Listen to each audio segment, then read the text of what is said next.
ተጋዳላይ መስፍን ታደለ ህልውኑ ብዘይ ህላወ ትግራይ ትርጉም አልቦ ምዃኑ ብምእማን አሰርቶም ቅድሚኡ ምንተ ነጻነት ዝቃለሱ ዘለው ወላዲኡን ሓውን ስዒቡ ናይ ባዕሉ ታሪኽ ዘቐምጥ ዘሎ ጅግና ተቃላሳ እዩ ምንተ ትግራይ ዘይኮነ የለን ድማ ይብል ካብ ገዛ ሰለስተ ናውጢና አቦይ ሓወይ እውን ወፂ ካብ ደድሕሪኦም አነ ስዒብ ኣለኹ ማለት እዩ እዚ ህዝባዊ ቃልሲ ስለ ዝኾነ ያው ሓወይ ወፂ አቦይ ወፂ ኣብ ገዛ ከፍ ክባልሃም ዘይብሉ ህዝባዊ ቃል ስለ ዝኾነ ኩሉ ክኸትተሎ ብዓቕሙ ልተኻሎ ክሰርሕ ነይዎ የልል ካልኦት ብጾት መስፍን እውን ውልቃዊ ጉዳይናን ዕቤትናን ድሕሪ ነጻነትን ሓርነትን ትግራይ ብምባል ኣብቲ ዝካየድ ዘሎ ህዝባዊ ቃልሲ ኣሰልጠንቲ ብምዃኖም ኣካላውን ስነልቦናውን ብቕዓት ዝወነነ ብቑዕ ሰራዊት ንምፍራይ ዓቕሞም ዝፈቐዶ ከም ዝፍጽሙ እዮም ዝዛረቡ መንግስቲ ሰራሕተኛ ኢና ነርና መጀመርያ ግን ምስቲ ዝግበር ዘሎ ግፍዕታት ኣብ ትግራይ ዝፍጸም ዘሎ ወራር ከፊልና ክንሪኦ ካልና ዝወሰድና ስልጠና ያው ብጣዕሚ ጽቡቕ ነይሩ ኣብ ወታደራውን ፖለቲካውን ዓቕምና ናብ ዝሓሸ ደረጃ ኢና ሰጋጊርና ለይትን ቀትርን ጽዒርና መስርዕ ከይዛሪ ክንሰርሕ ኢና ማለት እዩ ቅድሚ ላብ ዝበርታው ቃልሲ ምጽምባረይ ኣብና ኣር ስራሕ ልነጥፍ ነይረ ሓጂ ግን ያው ዕድለይ ኮይኑ ኣነ እውን ናዚ ግዜ ናይ ዘመን ዘቐላሲ ኮይነ ይጋድል ኣለኹ ይቃለስ ኣለኹ ወታደራዊ ዓቕሙ ዝበሰለ ስፖርታዊ ዓቕሙ አካዳሚካል ዓበየ ሰራዊት ንምፍጣር ለሐሸ ስልጠና ወሲድና ለና ዝሐሸ ስልጡን ሰራዊት ንኽነፍሪ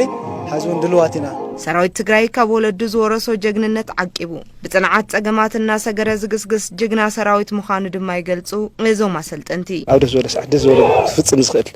ሰራዊት ዘለና እዞም ሰራዊት እዚኦም መጅግንነቶም ብጣዕሚ ዝገርም ደስ ዝብል ያው ናቶም ተኸፋሊ مخانيكم تحرقصوا يحقس تحديش تولد فترة للجنة أو كم تومنا قدم آياتنا أمس مرو يزول يزيد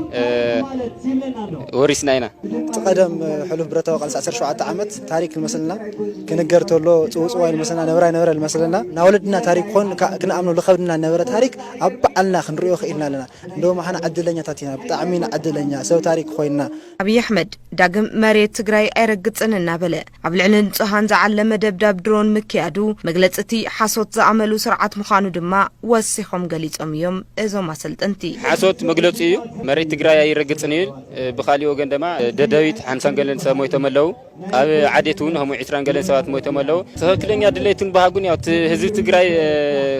كتصنتي يا هزب تግራይ خا تصنت هزب يخونن جگنا هزب دليتهم نا سلام وينا ፖለቲካ ይመስለኒ ሁሉ ናይ ኢትዮጵያ ታሪክ ልባል ና ትግራይ ሳልኹና ድረስ ትግራይ خطفون يدليوان سما عدا مريت امزلي ህዝቡ ግን አይደልይ ምግዳል ክብሪ እዩ ምግዳል ሕልና ዓረፍቲ ዝፈጥር ዓብይ እፎይታ እዩሞ ትግራይ ሓራን ምውጻእ ኩሉ ዝከኣሉ አበርኪቱ ካብ ተሓታታይነት ታሪኽ ሓራይ ውጻእ መልእኽቲ ዞ መሰልጠንቲ እዩ መንእሰይ ወጽዩ ህዝብ ትግራይ ምስተዘለው በተጀምሩ ዘለው አርስ መውጻል ወታደርና ግን ተጋዳላይና صنعتن حبون يدليمو صنعتن حبون كخصصلو نقدمت لي اغوزوم كفيلم كحردو زي مصباي يوصو يقالسو يتعلموا صلاتهم يدمسو يلل خط زخل قال الزخل ما نسي كله وفيرو تقاليسو خطيتو تاريخ نا تاريخ اجام كوفك خلنيو